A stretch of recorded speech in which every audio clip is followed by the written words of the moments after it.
Hi friends, ఈ రోజు నుంచి మనం మంచి కొరియన్ డ్రామాని చెప్పుకుందాం. ఏంటో తెలియదు కానీ ఈ కొరియన్ వాళ్ళు వీటిని చాలా అద్భుతంగా తీస్తారు. అందులో ఒకటి పినాకియో.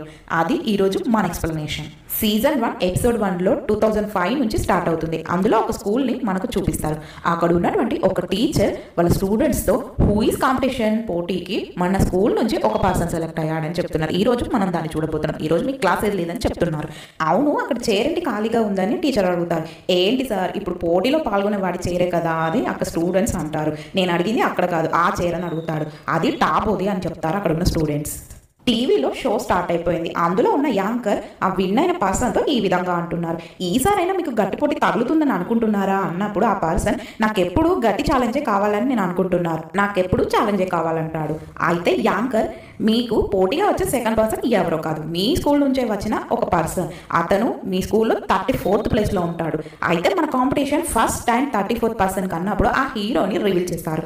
అతను ఎవరో కాదు, ఇంతకు ముందు ఆ టీచర్ అన్నటువంటి టాల్బోని. అక్కడ ఉన్న స్టూడెంట్స్తో పాటు అక్కడ ఉన్న టీచర్ కూడా షాక్ అయిపోయి ఇతనేంటి స్కూల్కు రాకుండా అసలు టీవీలో ఏం చేస్తున్నాడని అనుకుంటాడు. అక్కడ ఉన్నటువంటి విన్నర్ ఇతనేం గెలుస్తాలే అని మనసులో అనుకుంటాడు. కానీ అక్కడ ఉన్న యాంకర్ టాల్బుతో, మీరు స్కూల్లో 34th ప్లేస్, ఫస్ట్ ప్లేస్లో ఉన్న పర్సన్తో మీరు పోటీ పడుతున్నారు, మీకు ఎలా ఉందని అడుగుతాడు. నిజానికి మా స్కూల్లో మొత్తం 34 మందే, నేనే లాస్ట్ కనుక అందరూ నన్ను 0 అంటారని టాల్బు చెప్తారు. అక్కడ ఉన్నటువంటి వాళ్ళందరూ తనని చూసి నవ్వుతారు. ఇక షో స్టార్ట్ అయ్యి ఫస్ట్ క్వశ్చన్ అడుగుతారు. అరుదుగా ఒక సిండ్రోమ్ కొంతమందిలో ఉంటుంది, దాని ద్వారా వాళ్ళు అబద్ధం చెప్తే ఎక్కిలు వస్తాయి, అలాంటి వాళ్ళని ఏమంటారని అడుగుతారు. అయితే టాల్బు, నేను ఫ్రెండ్ కార్డ్ని యూజ్ చేసుకుంటానంటాడు. యాంకర్ టాల్బుతో, మీకు హెల్ప్ చేయడానికి మీకోసం ఫ్రెండ్స్ ఎవరు రాలేదు, మరి ఎలా మీరు యూజ్ చేసుకుంటారు అని అడుగుతాడు. అప్పుడు టాల్బు, అదిగో నాకు ఎదురుగానే ఉన్నాడుగా, తానే నాకు హెల్ప్ చేస్తాడు అంటాడు. అప్పుడు ఆ విన్నర్ అలాగే చూస్తూ, నాకు తోచినంత నేను హెల్ప్ చేస్తా అంటాడు. అప్పుడు టాల్బు ఆ విన్నర్తో, నేను గెలిస్తే నిన్ను మొహం మీద 10 సార్లు గుద్దుతా అంటాడు. అక్కడ ఉన్న వాళ్ళందరూ అలాగే షాక్ అయిపోతారు. ఒకవేళ నువ్వు గెలిస్తే నా మొహం మీద 10 సార్లు గుద్దు అంటాడు. ఇక కెమెరా వైపు టాల్బు చూస్తూ, చోయిగా నేను దీనిలో గెలిచి వచ్చానంటే ఒకటి చెప్తా అన్నప్పుడే టైం అయిపోతుంది. యాంకర్, మీరు దీనికి ఆన్సర్ చేయగలరా అని అడుగుతాడు. దీని ఆన్సర్ నాకు ముందే తెలుసు, దాని ఆన్సర్ పినాకియో అంటాడు. అది రైట్ ఆన్సర్. అక్కడ ఉన్న వాళ్ళు అలాగే చూస్తూ ఉంటారు. అప్పుడు యాంకర్, మీరు ఇలాంటి వాళ్ళని ఎప్పుడైనా చూసారా అని అడుగుతాడు. నేను ఇలాంటి పర్సన్ని చూశాను, కానీ తనలో ఇంకో లక్షణం కూడా ఉంటుంది, అదేంటంటే వసపిట్టల ఎప్పుడు వాగుతూనే ఉంటుంది అన్నప్పుడు ఆ క్లాస్లో అందరూ జియా వైపు చూసి నవ్వుతారు. వాళ్ళ ఫ్రెండ్ జియాతో, ఏంటి నువ్వు పిచ్చిదానిలా వాగడం కూడా వాగుతావా అని ఏడిపిస్తుంటుంది. అప్పుడు జియా కోపంగా, నువ్వు మాట్లాడక ఫస్ట్ అని అంటుంది. తర్వాత యాంకర్ సెకండ్ క్వశ్చన్ అడుగుతాడు. అదేం క్వశ్చన్ అంటే ఏవో ఇయర్స్ గురించి అడిగినప్పుడు టాల్బు అలాగే తన గతంలోకి వెళ్ళిపోతాడు. తన నాన్న కూడా తనని ఇలాగే ఒక క్వశ్చన్ అడుగుతాడు ఇయర్స్ గురించి. తను కరెక్ట్గా సమాధానం చెప్పినప్పుడు వాళ్ళ నాన్న, గుడ్ బాయ్, నువ్వు చాలా జీనియస్ అని చాలా మెచ్చుకుంటాడు. అప్పుడు వాళ్ళ అన్నయ్య తన దగ్గరికి వచ్చి, ఇది చాలా చిన్న విషయం, నేనైతే ఇంకా ఈజీగా చెప్పగలను అని అంటాడు. మీరిద్దరూ నాకు ఇష్టమే, మీరిద్దరు చాలా జీనియస్ అని వాళ్ళ కొడుకుని చూసి చాలా పొగుడతాడు. వీళ్ళిద్దరూ వాళ్ళ పక్కింటికి రైస్ కేక్లు ఇవ్వడానికి వెళ్తూ ఉంటారు. అప్పుడు అక్కడ ఉన్న ఒక ముసలి ఆవిడ ఒక క్వశ్చన్ ఇస్తుంది. వాళ్ళు దానికి కరెక్ట్గా సమాధానం చెప్తారు. వాళ్ళని చాలా మెచ్చుకోవడం చూసి వాళ్ళ నాన్న చాలా చాలా సంతోషిస్తాడు. ఒక రోజు వాళ్ళ నాన్న నైట్ కాల్ చేసి ఫోన్లో ఒక క్వశ్చన్ అడుగుతాడు వాళ్ళ కొడుకుల్ని. ఒకవేళ మీరు కరెక్ట్ ఆన్సర్ చెప్పినట్లయితే మిమ్మల్ని క్రాకర్స్ కాల్చి దగ్గరికి తీసుకెళ్తా అన్నప్పుడు వాళ్ళు చాలా సంతోషపడి కరెక్ట్ ఆన్సర్ చెప్తారు. అదంతా వాళ్ళ ఫ్రెండ్స్ దగ్గర ఫోన్లో వినిపిస్తూ, చూసారా నా ఇద్దరు కొడుకులు బంగారం, వీళ్ళిద్దరూ చాలా జీనియస్ అని చాలా మెచ్చుకుంటూ ఉంటాడు.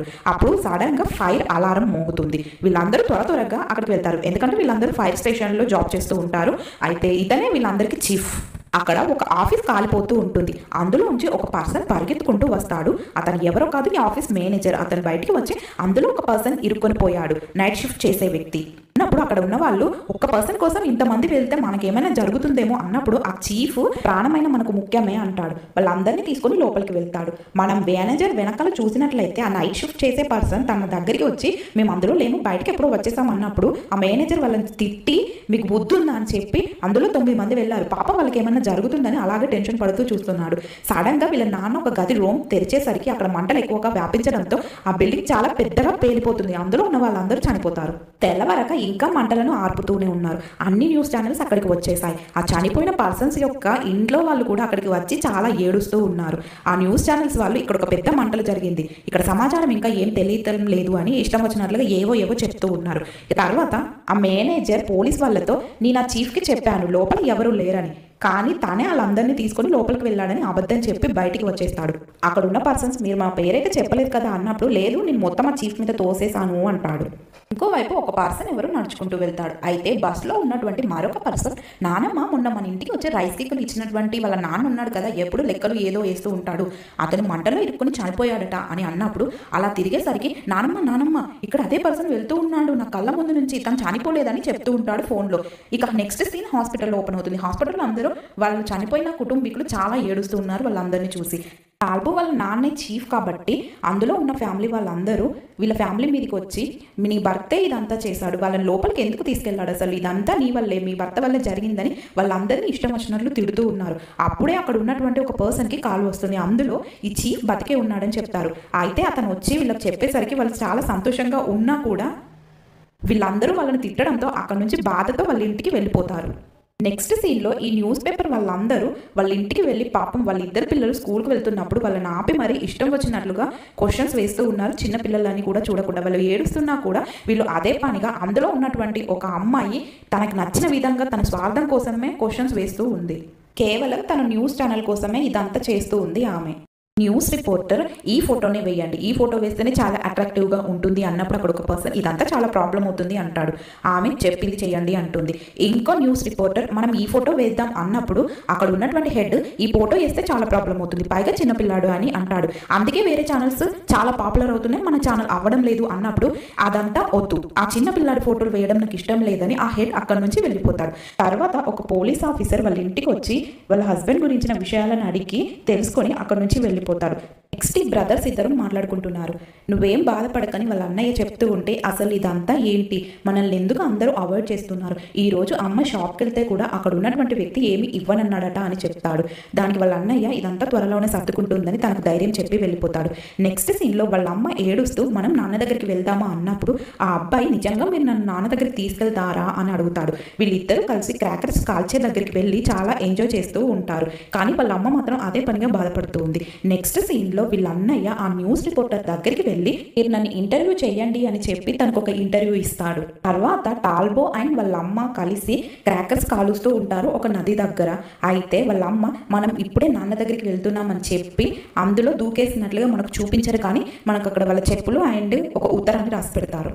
వీళ్ళన్నయ్య ఆ విషయం తెలుసుకొని వాళ్ళు చనిపోయిన దగ్గరికి వచ్చి చాలా ఏడుస్తూ ఉన్నప్పుడు వాళ్ళందరూ తన ఏడుపుని కాకుండా ఆ న్యూస్ని రికార్డ్ చేయడం చూసి తనకు కోపం వచ్చి అక్కడికి వెళ్ళి ఆ కెమెరాస్ అన్ని ఎత్తేస్తూ ఉన్నాడు. అయితే ఆ న్యూస్ రిపోర్టర్ని కొట్టడానికి వెళ్తున్నప్పుడు అక్కడ ఉన్న వాళ్ళందరూ ఆపేశారు. తను చాలా ఏడుస్తున్నట్టుగా అక్కడ సీన్ కట్ అవుతుంది. తర్వాత ఒక బోట్లో ఒక ఫాదర్ అండ్ డాటర్ వెళ్తున్నట్లుగా మనకు చూపిస్తారు. ఆ అమ్మాయి వాళ్ళ నాన్నతో మీరు డివోర్స్ తీసుకోవడం ఓకే, కానీ నన్ను ఎందుకు చంపుతున్నారు మధ్యలో, నాకు అమ్మ దగ్గర ఉండడం ఇష్టం, కాకపోతే తను ఎప్పుడు ఇంట్లో ఉండదు, మీతో రావడం నాకు ఇష్టం లేదని ఏదో వాగుతూ ఉంటుంది. వాళ్ళ నాన్న తనను పట్టించుకోకుండా వెళ్తూ కూతురు పుట్టింది అనుకుంటూ ఒక పసపట్ట పుట్టింది అనుకుంటూ అరుస్తూ అక్కడ నుంచి వెళ్ళిపోయి ఒక దగ్గర కూర్చుంటాడు. ఆ పిల్ల అలాగే వాగుతూనే ఉండి అటు తిరిగేసరికి వాళ్ళ నాన్న లేడు, ఎక్కడో కూర్చొని ఉన్నాడు. నా జీవితం అంతా ఇంతే అని ఆ పాప అనుకుంటూ ఉన్న సమయంలో తనకు ఎక్కిలు వస్తాయి. పాప అండ్ వాళ్ళ నాన్న వాళ్ళ తాతయ్య వాళ్ళ ఇంటికి వెళ్తారు. అక్కడ ఉన్న పరిస్థితి చూసి ఆ పాపకు అసలు అక్కడ ఉండడం ఇష్టం లేదు, చాలా చిరాగ్గా మొహం పెడుతుంది. తర్వాత వాళ్ళిద్దరూ వాళ్ళ తాతకి నమస్కారం చేసిన తర్వాత వాళ్ళ తాతయ్య అమ్మో నా రెండో కొడుకు వస్తున్నాడు, టైం అయిపోయిందని బయటికి పరిగెడతాడు. ఇది చూసి వాళ్ళ నాన్న రెండో కొడుకు ఏంటి, తను ఎప్పుడూ చనిపోయాడు కదా అనుకుని తను కూడా వెళ్ళి చూసేసరికి అక్కడ వస్తుంది ఎవరో కాదు, మనం చనిపోయాడు అనుకుంటున్నటువంటి టాల్బోయే.